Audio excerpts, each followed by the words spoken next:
Students, welcome to SRS IAS and law academy. तो आज जो हमारी करंट अफेयर की क्लास है उसमें हम देखेंगे ज्ञानवापी मस्जिद का जो केस है वो काफ़ी न्यूज़ में है। तो आपके एग्ज़ाम पॉइंट ऑफ व्यू से वो आपके लिए किस तरीके से इम्पॉर्टेंट है वो आज की क्लास में हम देखेंगे। तो जैसा कि आपको पता है कि ज्ञानवापी मस्जिद जो है उसका जो केस है वो काफ़ी न्यूज़ में है। वो सारा केस क्या है वो उस सारा केस जो है वो डिस्कस करेंगे।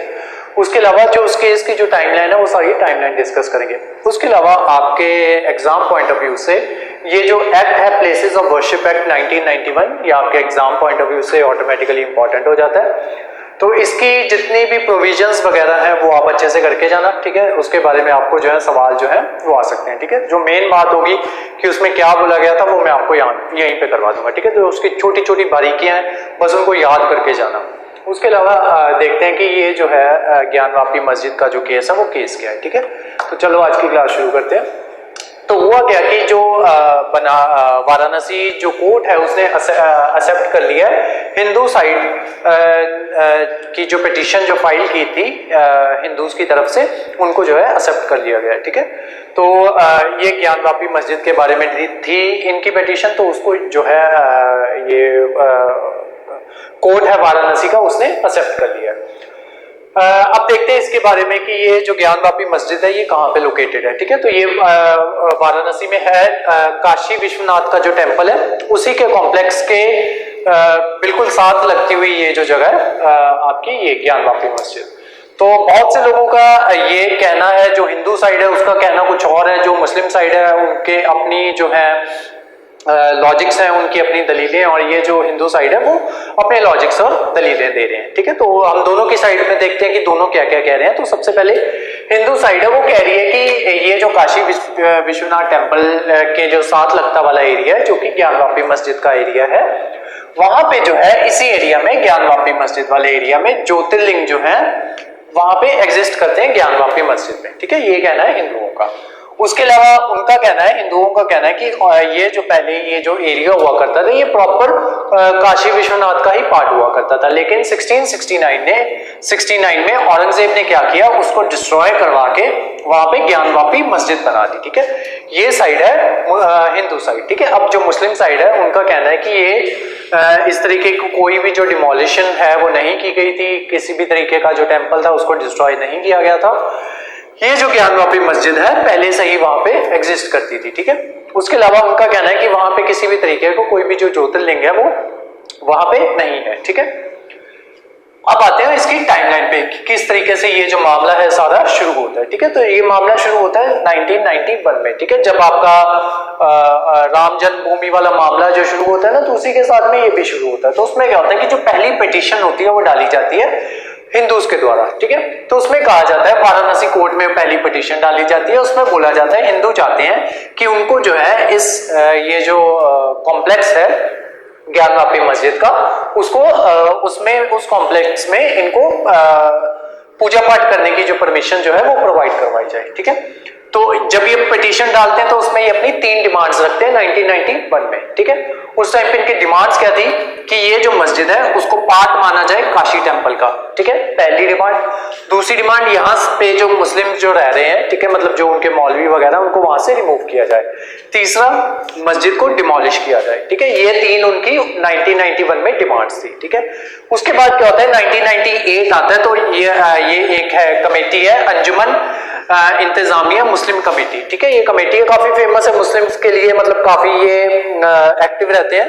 तो इन्होंने क्या किया, इन्होंने इलाहाबाद वहीं का जो यूपी का जो हाई कोर्ट है उसमें फाइल जो है वो फाइल केस कर दिया उन्होंने। तो उसमें बोला गया कि ये जो 1991 में एक एक्ट लाया गया था जिस एक्ट का नाम था प्लेसेस ऑफ वर्शिप एक्ट। इस एक्ट का मतलब ये था, अब ये आपका स्टैटिक पार्ट है, इसको थोड़ा सा ध्यान से करना, ठीक है, ये चीज कवर करने जा रहे हैं हम। तो इसमें इस एक्ट में क्या कहा गया था, अब क्योंकि उस टाइम पे नरसिम्हा राव जी की सरकार थी तो उनके ऊपर बहुत दबाव था, क्योंकि ऑलरेडी ये जो चल रहा था राम जन्मभूमि का जो मामला था ये काफी जोर पकड़ रहा था। उस टाइम पे क्या हुआ था, एक एक्ट लेके आए थे वो लोग, जिस एक्ट का नाम था प्लेसेस ऑफ वर्शिप एक्ट 1991। इस एक्ट के तहत ये कहा गया था कि डेट याद रख लेना, 15 अगस्त 1947, जिस दिन हमारा देश जो है आजाद होता है, उस दिन के बाद से जो भी हमारे देश में जो मंदिर है उनको मंदिर कहा जाएगा, टेम्पल्स कहा जाएगा, और जो मस्जिद है उनको मॉस्क कहा जाएगा। ठीक है, तो ये जो थी मेन बात इसमें प्लेसेस ऑफ वर्शिप एक्ट में ये कही गई थी। ठीक है, उनका कहना था कि किसी भी मस्जिद को हटा के मंदिर नहीं बनाया जाएगा, किसी मंदिर को हटा के मस्जिद नहीं बनाया जाएगा। ठीक है, लेकिन अभी आप बोलोगे कि ये जो वो था राम जन्मभूमि वाला मामला था, ठीक है, तो उसको तो अभी मंदिर बना दिया गया। तो असल में सिर्फ उस चीज को एक एक्सेप्शन रख के बाकी सारी जो हमारे देश में जितने भी मंदिर, मस्जिद, गुरुद्वारे वगैरह जो सब भी आते हैं उनको किसी भी तरीके से उनका जो नाम है वो चेंज नहीं किया जाएगा। ठीक है, एक एक्सेप्शन रख ली थी उस टाइम पे उन्होंने, वो जो अयोध्या वाला मामला था, ठीक है, राम जन्मभूमि वाला मामला, उसको एक्सेप्शन रख के तो 1991 में एक एक्ट ले आई थी सरकार। ठीक है, एक्ट का नाम था प्लेसेस ऑफ वर्शिप एक्ट।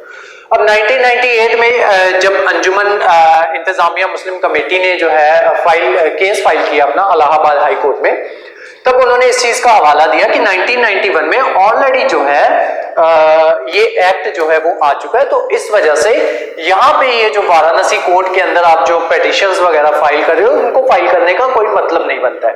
क्यों? क्योंकि उस चीज पे ऑलरेडी एक्ट जो है वो बना हुआ है। तो आप किसी भी तरीके से ये जो मस्जिद है ना तो इसको डिमोलिश करने की बात कर सकते हो, ना ही इसका नाम चेंज करके मंदिर कर सकते हो। ठीक है, ना ही इसको मंदिर के कॉम्प्लेक्स में आप ऐड कर सकते हो। ठीक है, इस पे सरकार ने क्या बोला कि 22 साल तक इसके ऊपर स्टे लग गया। ठीक है, 22 साल तक इस पे स्टे लग गया। देन आता है, पहुंचते हम 2019 में। ठीक है, 2019 में जब ये टाइम पूरा हुआ, इसके 22 साल पूरे हो गए, तो ये जो हुआ रस्तोगी नाम का एक इंसान था, हिंदू इंसान, उसने क्या किया, एक प्ली फाइल कर दी यहाँ पे उसमें वाराणसी कोर्ट में। तो उन्होंने अपनी प्ली में ये बोला कि उसका ना आर्कियोलॉजिकल सर्वे ऑफ इंडिया के द्वारा उसका आर्कियोलॉजिकल सर्वे करवाना चाहिए, जिससे ये पता चल जाए कि वाकई में क्या वहां पे पहले कोई हिंदू टेंपल हुआ करता था जिसको डिस्ट्रॉय किया गया है, या वो शुरू से मस्जिद थी। ठीक है, तो उन्होंने इस तरीके से ये जो रस्तोगी था इसने केस फाइल कर दिया कि आर्कियोलॉजिकल सर्वे ऑफ इंडिया को सर्वे करने की परमिशन देनी चाहिए। ठीक है, लेकिन 2020 में क्या होता है, यही अंजुमन इंतजामिया मुस्लिम कमेटी ये फिर से जो है उस पिटीशन को अपोज कर देते हैं कि ये जो है आर्कियोलॉजिकल सर्वे ऑफ इंडिया को किसी भी तरीके का ये हक नहीं बनता है कि वो जो हमारी मस्जिद है उसमें घुस के सर्वे करें। ठीक है, अब आता है 2022 पे आते हैं, जो अभी आपका जो करंटली केस चल रहा है। तो अभी केस ये चल रहा है कि जो 5 हिंदू विमेन हैं उन्होंने केस फाइल किया है, उन्होंने बोला है केस ये फाइल किया है, मतलब पिटीशन फाइल की है, तो वो कह रही है कि हमें जो है परमिशन मिलनी चाहिए कि हम जो है उसकी जो आउटर वॉल्स है ना, मस्जिद की आउटर वॉल्स है, वहां पे जो मूर्तियां वगैरह हैं तो हम वहां पे खड़े होके प्रेयर कर सकें। ठीक है, तो इतनी पिटीशन उन्होंने मांगी है 2022 में 5 हिंदू विमेन ने। ठीक है, अब जो सारी जो कंट्रोवर्सी है ना वो इस बात को लेके है, ये कोई कंट्रोवर्सी नहीं है, ये जो फिलहाल जो मतलब जिस तरीके से चीजों को आपके सामने पेश किया जा रहा है कि मस्जिद वहां से हटा दी जाएगी, वो आगे की बातें हैं, वो हटती है नहीं हटती है, ठीक है, बहुत लंबा केस जाएगा ये। लेकिन बात यह है कि जो करंट जो कंट्रोवर्सी चल रही है वो सिर्फ इस बात को लेकर चल रही है कि कोर्ट ने जो है ना इनकी जो पिटीशन इन्होंने फाइल की थी सिर्फ उस चीज को एक्सेप्ट किया है। ठीक है, अभी इनको परमिशन मिलती है कि नहीं मिलती वो भी आगे की बातें हैं। ठीक है, अभी सिर्फ इन्होंने जो पिटीशन जो फाइल की थी कोर्ट ने बस उसको एक्सेप्ट कर लिया कि ठीक है हम आपकी बात सुनेंगे कि इस चीज को आपको जो है परमिशन वहां पे मिलनी चाहिए या फिर नहीं मिलनी चाहिए। ठीक है, तो सिर्फ इतनी चीज हुई है, तो उसी वजह से ये जो सारा मामला है ये गरमाया हुआ है, अदरवाइज कोई इतनी कुछ बड़ी बात नहीं हुई है। ठीक है, तो बस कोर्ट ने जो है इनकी पिटीशन जो है वो एक्सेप्ट कर लिया। अब इस वजह से हुआ क्या है कि ये जो चीज है ना 1991 का प्लेसेस ऑफ वर्शिप एक्ट ये आ गया है न्यूज में। ठीक है, क्योंकि ये स्टैटिक का पार्ट है, जो स्टैटिक से ये न्यूज में आ गया, तो बस आपको इसके बारे में इतना याद रखना है कि अगस्त 15 1947 से पहले वाले जितने भी इसके बाद जितने भी इंडिया में टेंपल्स और जो मॉस्क जो है एग्जिस्ट करते हैं वो एज इट इज एग्जिस्ट करते रहेंगे। टेंपल को टेंपल कहा जाएगा, मॉस्क को मॉस्क कहा जाएगा। ठीक है,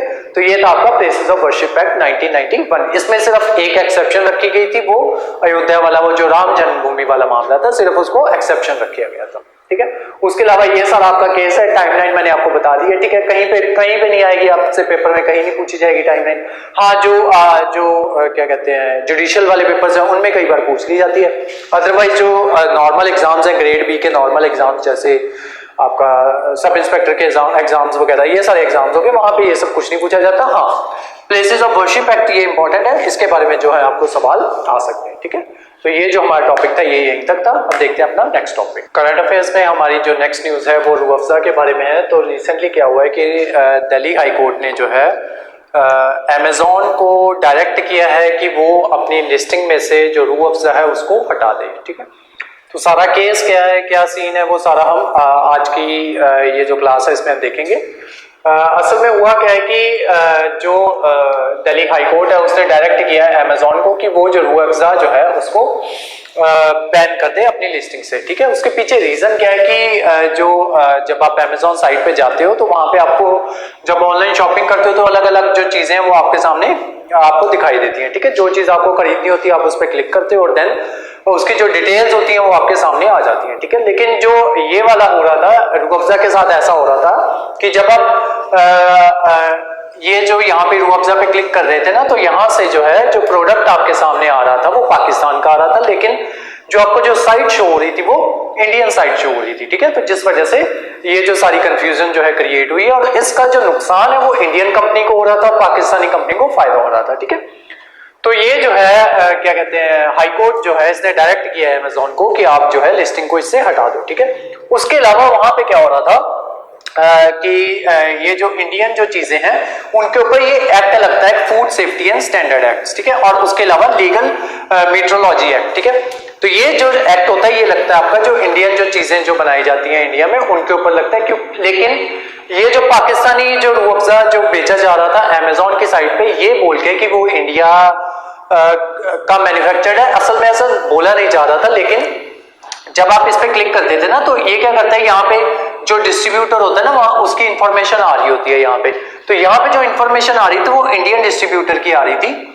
अब इंडियन और पाकिस्तानी डिस्ट्रीब्यूटर किस तरीके से उसकी भी स्टोरी मैं आपको थोड़ी देर में बताता हूँ। तो यहाँ पे जो इंफॉर्मेशन आ रही थी वो आ रही थी इंडियन डिस्ट्रीब्यूटर की, लेकिन ये जो प्रोडक्ट आ रहा था ये पाकिस्तानी आ रहा था, ठीक है।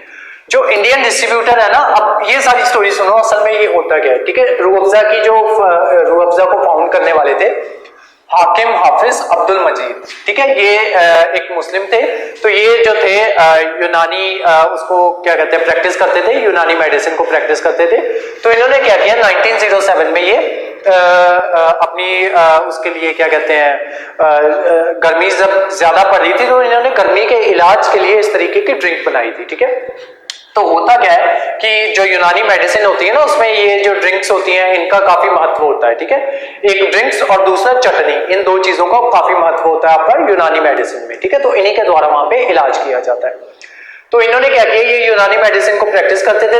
तो 1907 में ये क्या करते हैं कि जो गर्मी से निजात पाने के लिए एक जो है फॉर्मूला तैयार करते हैं 1907 में। और जब वो उसको देखते हैं तो वो पाते हैं कि जब वो रूह अफ़ज़ा को पीते हैं पानी में घोल के या दूध में घोल के तो उससे जो काफी जो है उनको ठंडक मिलती है। तो जिस वजह से इसको क्या करते हैं कि एज ए मेडिसिन बाद में इसको ना यूज करके एज ए ड्रिंक यूज किया जाने लग जाता है, ठीक है। लेकिन जो मजीद है उनकी जो डेथ हो जाती है, हाफिज अब्दुल मजीद की डेथ हो जाती है एट द एज ऑफ 34 की एज में उनकी डेथ हो जाती है। जो उनकी वाइफ होती है रबिया बेगम, वो क्या करती हैं हमदर्द नाम का ट्रस्ट बना देती हैं, ठीक है, अपने हस्बैंड के लिए, ठीक है। अपने हस्बैंड के नाम से या अपने हस्बैंड को डेडिकेट करके वो हमदर्द नाम का एक ट्रस्ट बना देती हैं, ठीक है। उसके बाद क्या होता है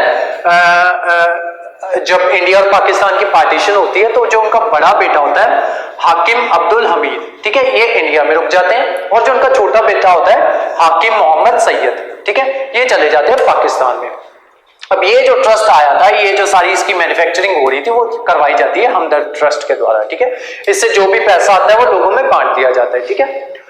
तो होता क्या है कि ये जो ट्रस्ट होता है सारा इनके अंडर आ जाता है जो इंडिया में रुक जाते हैं, ठीक है। तो इंडिया में जितनी भी रूह अफ़ज़ा की जो मैन्युफैक्चरिंग होती है वो इनके द्वारा करवाई जाती है हाकिम अब्दुल हामिद के द्वारा, ठीक है।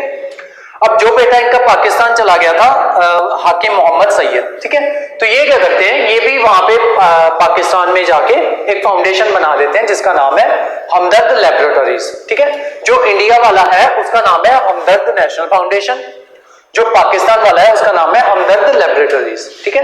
तो ये पाकिस्तान में जाके बना देते हैं, तो ये पाकिस्तान में रूह अफ़ज़ा मैन्युफैक्चर करने लग जाते हैं। अब इशू ये हुआ है कि एक रूह अफ़ज़ा पाकिस्तान में मैन्युफैक्चर हो रहा है, एक रूह अफ़ज़ा इंडिया में मैन्युफैक्चर हो रहा है, उसके अलावा एक रूह अफ़ज़ा बांग्लादेश में भी मैन्युफैक्चर हो रहा है, वो थोड़ी देर बाद करते हैं, ठीक है। अब दोनों में डिफरेंस देखो, जो तो आपका रूह अफ़ज़ा इंडिया वाला है ना, ये मान लो ये बॉटल है, ये इंडियन है, देन ये पाकिस्तानी है, ठीक है। अब इसमें जो है इस बॉटल में ऐसे करके आपके घर पे भी होगी ना, तो उस पे देख लेना, ठीक है। तो यहां करके ऐसे लिखा हुआ है हमदर्द और ब्रैकेट में यहाँ पे इंडिया लिखा हुआ है, ठीक है। और जो पाकिस्तान वाली है ना, उस पे भी ऐसे यहाँ पे फूलों की फोटो बनी होगी, रोजेस की, इस पे भी बनी हुई है, और ऊपर यहाँ पे लोगो लगा हुआ है, और इसके अंदर भी लिखा हुआ है हमदर्द और ब्रैकेट में इंडिया करके, ठीक है। पूरा नाम मैं बता देता हूँ, हमदर्द नेशनल फाउंडेशन, यहाँ पे लिखा होगा हमदर्द नेशनल फाउंडेशन ब्रैकेट में इंडिया, ठीक है।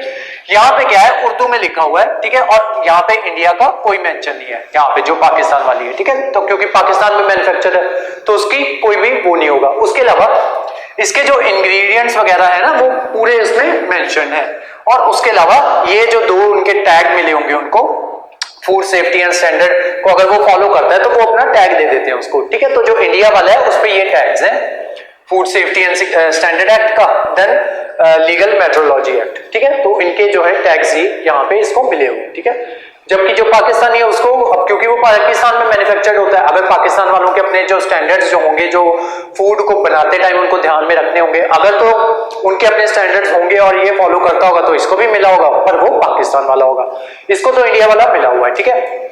अब दिक्कत ये आ रही थी कि अमेज़न पे ये पाकिस्तान वाला प्रोडक्ट मिल रहा था। अब वो मैंने आपको बताया ना कि जब आप कोई भी चीज खरीदते हो तो यहाँ पे आपका शो हो रहा होता है कि कौन सी कंपनी जो है वो बेच रही है, ठीक है।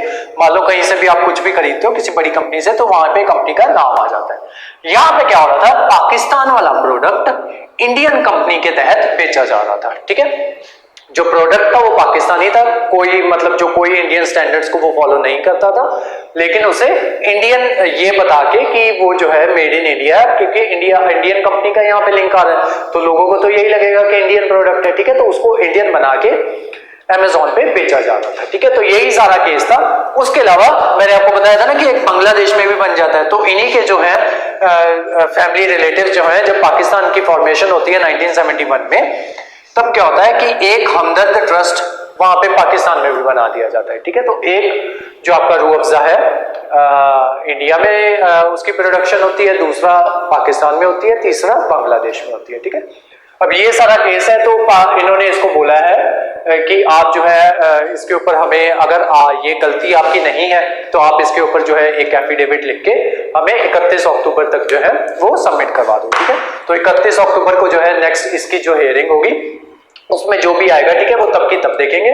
फिलहाल जो केस था वो मैंने आपको सारा बता दिया कि ये केस था इस वजह से क्या, क्योंकि वो जो पाकिस्तानी प्रोडक्ट था वो इंडियन कंपनी के तहत बेचा जा रहा था। तो जिस वजह, अब इसकी वजह से होगा क्या कि चीज तो पाकिस्तान की बिक रही है, ठीक है, बिक किसके नाम पे रही है, इंडिया के नाम पे, ठीक है। इस वजह से क्या होगा कि ये वाला जो ये ट्रस्ट है हमदर्द नेशनल फाउंडेशन, ठीक है, जो इंडिया वाला है, उसको नुकसान हो रहा था, ठीक है, पाकिस्तान वाली को फायदा हो रहा था। दूसरा, अब ये जो चीज है जो यहाँ पे बिक रही है, ये इंडियन स्टैंडर्ड के अकॉर्डिंग है भी नहीं, ठीक है। तो एक जो इंडियंस जो है उनकी हेल्थ के साथ खिलवाड़ हो रहा था, ठीक है। तो इस वजह से जो दिल्ली हाई कोर्ट है उसने बैन कर दिया रूह अफ़ज़ा को। अमेज़न को बोला है कि अपनी जो आप जो है रूह अफ़ज़ा जो है उसको अपनी लिस्ट से हटा दो, ठीक है। अब जो आपसे एग्जाम में जो चीजें पूछी जा सकती हैं, ठीक है, तो मेन चीज आपसे यही पूछी जा सकती है कि रिसेंटली रूह अफ़ज़ा को जो है वो बैन करवाया गया था, तो कौन से कोर्ट के द्वारा करवाया गया था, तो वो था दिल्ली हाई कोर्ट। उसके अलावा दिल्ली हाई कोर्ट ने रिसेंटली एक ड्रिंक को जो है बैन किया है जिसकी मैन्युफैक्चरिंग इंडिया, पाकिस्तान और बांग्लादेश में होती है। वो ड्रिंक का नाम क्या है, ठीक है, या ऐसे बोला जा सकता है बहुत ज्यादा क्या कहते हैं कंज्यूम की जाने वाली ड्रिंक है जो यूनानी मेडिसिन के थ्रू बनाई गई है। तो वो ड्रिंक कौन सी है जिसको रिसेंटली बैन किया गया है, ठीक है, तो वो आपकी रूह अफ़ज़ा है। तो इस तरीके से घुमा के जो है आपसे करंट अफेयर्स में क्वेश्चन जो है वो पूछे जा सकते हैं, ठीक है। तो ये वाला करंट अफेयर यहीं तक था। अब देखते हैं आज का लास्ट करंट अफेयर। हमारे करंट अफेयर में जो नेक्स्ट न्यूज है वो ये है कि गुजरात जो है इंडिया का नंबर 1 मैन्युफैक्चरिंग हब जो है वो बनने जा रहा है, ठीक है। वो किस वजह से बनने जा रहा है कि जैसा कि मैंने आपको बताया था कि ये 1 या 2 दिन पहले मैंने आपको बताया था कि जो चिप मैन्युफैक्चरिंग है वो इंडिया में शुरू होने जा रही है, ठीक है। लेकिन वो जो प्लांट था वो लगने वाला था महाराष्ट्र में, लेकिन अब जो है वो प्लांट महाराष्ट्र में ना लग के गुजरात में लगेगा। ठीक है, जब मैंने आपको बताया था कि चिप जो होंगी वो इंडिया में मैन्युफैक्चर की जाएंगी, जिस वजह से क्या होगा कि जो आपका जो लैपटॉप है 1.5 लाख तक का जो लैपटॉप है वो ऑलमोस्ट आपको आधी कीमतों में मिल जाएगा। ठीक है, इतना हमें फायदा होगा। तो देखते हैं सारा केस क्या है। असल में क्या था कि जो वेदांता है और फॉक्सकॉन है, ठीक है, फॉक्सकॉन कल हमने डिस्कस की थी ना, फॉक्सकॉन कंपनी जो है ताइवानीज कंपनी है। तो इन्होंने जो था यहाँ पे जो था अपना मैन्युफैक्चरिंग जो यूनिट थी यहाँ पे महाराष्ट्र में स्टैब्लिश करने जा रहे थे। ठीक है, सब कुछ फाइनलाइज हो चुका था, इनकी डील जो थी बस वही फाइनलाइज होनी रहती थी। महाराष्ट्र ने बहुत अच्छे इनको इंसेंटिव्स जो थे वो भी दिए हुए थे। तो ये जो वेंचर था इनका जॉइंट वेंचर 60-40 रेशियो में था, मतलब जो 60% जो इसके स्टेक्स थे वो वेदांता के पास थे और जो 40% स्टेक्स जो थे वो फॉक्सकॉन के पास थे। ठीक है, फॉक्सकॉन एक ताइवानी कंपनी है। तो ये क्या करने वाले थे, महाराष्ट्र में चिप मैन्युफैक्चरिंग वो शुरू करने वाले थे। ठीक है, तो चिप से क्या समझते हो, आपकी जो आपके माइक्रो प्रोसेसर्स हो गए, माइक्रो कंट्रोलर्स हो गए, वो सारे महाराष्ट्र में बनने लगते। ठीक है, लेकिन वो जो प्रोजेक्ट है वो चला गया गुजरात के पास। ठीक है, अब देखते हैं कि जो महाराष्ट्र में जो ये इंसेंटिव्स जो ये प्रोवाइड करवा रहे थे वो क्या थे। ठीक है, तो उन्होंने बोला था कि ये कैपिटल सब्सिडी प्रोवाइड करवाएंगे 30% की। ठीक है, इसका क्या मतलब होता है कि मान लो सारा जो प्रोजेक्ट है अगर उसको बनने में 10 करोड़ रुपया लगेगा, ठीक है, 10 करोड़ रुपया लगेगा, तो उसका जो 30% होगा वो आपका जो स्टेट गवर्नमेंट होगी वो प्रोवाइड करवाएगी एज अ सब्सिडी। ठीक है, एक चीज ये, उसके अलावा वो 1 रुपए पर यूनिट के ऊपर सब्सिडी भी प्रोवाइड करवा रहे थे पावर ट्रैफिक के ऊपर। ठीक है, 1 रुपए प्रति यूनिट के पीछे मतलब 1 रुपए की सब्सिडी हर एक यूनिट के पीछे पावर टैरिफ के ऊपर सब्सिडी दी जा रही थी। उसके अलावा उन्होंने उनको ये भी बोला था, अब जैसे ये जो होता है ना ऐसे बड़े बड़े प्रोजेक्ट्स होते हैं वहां पे इलेक्ट्रिसिटी की जरूरत बहुत ज्यादा होती है। ठीक है, तो ये क्या करते हैं, जब ऐसे इस तरीके के बड़े प्रोजेक्ट्स लगने होते हैं ना, तो ये जो कंपनीज होती हैं उनको कहती हैं कि आप ना यहाँ पे प्लांट ही लगा लो, एक प्लांट मतलब यहाँ पे सोलर पैनल्स आप लगा लो, सोलर प्लांट लगा लो, तो वहां से आपकी जो इलेक्ट्रिसिटी है वो बनती रहेगी। ठीक है, तो उसके ऊपर भी उन्होंने इसको सब्सिडी दी थी कि 550 मेगावाट तक का जो आप प्लांट है वो लगा सकते हो, उसके ऊपर भी आपको सब्सिडी दी जाएगी। ये जो सारे इंसेंटिव्स जो थे ये महाराष्ट्र प्रोवाइड करवा रहा था। ठीक है, और इसका जो फायदा होना था महाराष्ट्र को, स्टेट SGST जो था उसमें काफी फायदा होता, देन उसकी 1 से 5 लाख तक की जो वो थी पॉपुलेशन थी उसको एम्प्लॉयमेंट मिलती। ठीक है, और उसके अलावा काफी मॉनेटरी बेनिफिट्स जो थे वो भी उनको काफी होने थे। ठीक है, अब जो है ये जो प्लान है, क्योंकि ये जो हब है यहाँ पे अब गुजरात में एस्टेब्लिश होने जा रहा है, जिस वजह से क्या हुआ है कि जो गुजरात है वो नंबर 1 मैन्युफैक्चरिंग हब जो है वो बनने जा रहा है। ठीक है, अब इसी के ऊपर जो महाराष्ट्र की जो अपोजिशन पार्टी है वो ब्लेम कर रही है। अब महाराष्ट्र में पार्टी है बीजेपी की। ठीक है, जो इसकी ऑपोजिशन पार्टी है उनका कहना है कि जानबूझ के, क्योंकि सेंटर में जो है बीजेपी की सरकार है, ठीक है, और जो है अभी जो इलेक्शंस जो है वो आने वाले हैं, तो इन्होंने जानबूझ के क्या किया है कि ये जो बीजेपी जो है इसने सेंटर में अब इनकी सरकार है, ठीक है, तो इनकी चलती है, तो इन्होंने जानबूझ के क्या किया, मतलब ये इल्जाम लगा रहे हैं महाराष्ट्र की ऑपोजिशन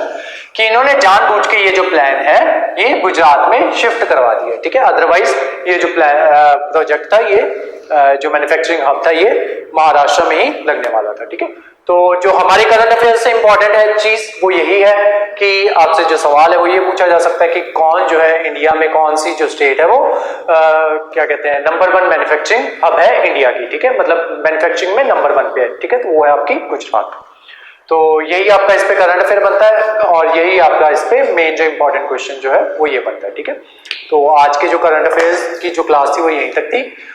इसके अलावा हमारी जो नेक्स्ट क्लास है उसमें जो नेक्स्ट करंट अफेयर्स होंगे वो हम डिस्कस करेंगे, और जल्दी ही जैसे हम पहले डिस्कस किया करते थे अपने करंट अफेयर्स पीपीटी के ऊपर, जल्दी ही हम वो भी शुरू कर देंगे। ठीक है, तो आज की जो क्लास थी वो यहीं तक थी। अपने नोट्स अच्छे अच्छे बनाइएगा और थैंक यू सो मच।